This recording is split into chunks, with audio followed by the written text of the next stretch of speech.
कहानी अच्छी लगी तो अपना राय कमेंट बॉक्स में जरूर बताना। हिंदी कहानियाँ एवं प्रेरणादायक प्रसंग के लिए हमारे चैनल राजनगर हिंदी स्टोरी को सब्सक्राइब करें और पास में घंटी को टच करना ना भूले ताकि हम आपके लिए अच्छी अच्छी हिंदी स्टोरी अनसुनी कहानी प्रस्तुत कर सके। तो चले आज की कहानी शुरू करते हैं। छोटे से कस्बे में समीर नाम का एक लड़का रहता था। बचपन में ही पिता की मृत्यु हो जाने के कारण परिवार की आर्थिक स्थिति बड़ी दयनीय थी। समीर की मां कुछ पढ़ी लिखी जरूर थी, लेकिन उतनी पढ़ाई से नौकरी कहाँ मिलने वाली थी। सो घर घर बर्तन मांजकर और सिलाई बुनाई का काम करके किसी तरह अपने बच्चे को पढ़ा लिखा रही थी। समीर स्वभाव से थोड़ा शर्मीला था और अक्सर चुपचाप बैठा रहता था। एक दिन जब वो स्कूल से लौटा तो उसके हाथ में एक लिफाफा था। उसने माँ को लिफाफा पकड़ाते हुए कहा, माँ, मास्टर साहब ने तुम्हारे लिए ये चिट्ठी भेजी है, जरा देखो तो इसमें क्या लिखा है।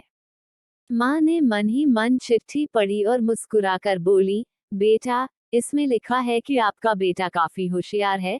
इस स्कूल के बाकी बच्चों की तुलना में इसका दिमाग बहुत तेज है और हमारे पास इसे पढ़ाने लायक शिक्षक नहीं है, इसलिए कल से आप इसे किसी और स्कूल में भेजें।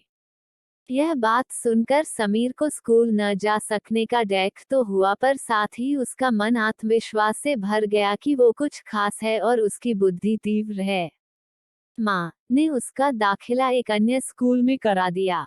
समय बीतने लगा। समीर ने खूब मेहनत से पढ़ाई की। आगे चलकर उसने सिविल सर्विसेज परीक्षा भी पास की और आईएएस ऑफिसर बन गया। समीर की माँ अब बूढ़ी हो चुकी थी और कई दिनों से बीमार भी चल रही थी और एक दिन अचानक उनकी मृत्यु हो गई। समीर के लिए ये बहुत बड़ा आघात था। वो बिलख बिलख कर रो पड़ा। उसे समझ नहीं आ रहा था कि अब अपनी माँ के बिना वो कैसे जिएगा। रोते रोते ही उसने माँ की पुरानी अलमारी खोली और हाथ में उनकी माला, चश्मा और अन्य वस्तुएं लेकर चूमने लगा। उस अलमारी में समीर के पुराने खिलौने और बचपन के कपड़े तक संभाल कर रखे हुए थे। समीर एक एक कर सारी चीजें निकालने लगा और तभी उसकी नजर एक पुरानी चिट्ठी पर पड़ी। दरअसल ये वही चिट्ठी थी जो मास्टर साहब ने उसे 18 साल पहले दी थी। नम आंखों से समीर उसे पढ़ने लगा। आदरणीय अभिभावक, आपको बताते हुए हमें अफसोस हो रहा है कि आपका बेटा समीर पढ़ाई में बेहद कमजोर है और खेल कूद में भी भाग नहीं लेता है। जान पड़ता है कि उम्र के हिसाब से समीर की बुद्धि विकसित नहीं हो पाई है, अतः हम इसे अपने विद्यालय में पढ़ाने में असमर्थ हैं।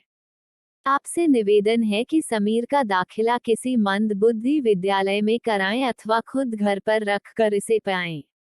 समीर जानता था कि भले अब उसकी माँ इस दुनिया में नहीं रही, पर वो जहाँ भी रहे उनकी ममता, उनका आशीर्वाद सदा उस पर बना रहेगा।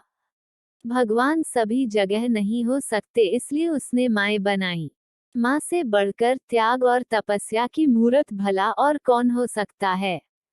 हम पढ़ लिख लें, बड़े होकर कुछ बन जाएं, इसके लिए वो चुपचाप ना जाने कितनी कुर्बानियां देती है।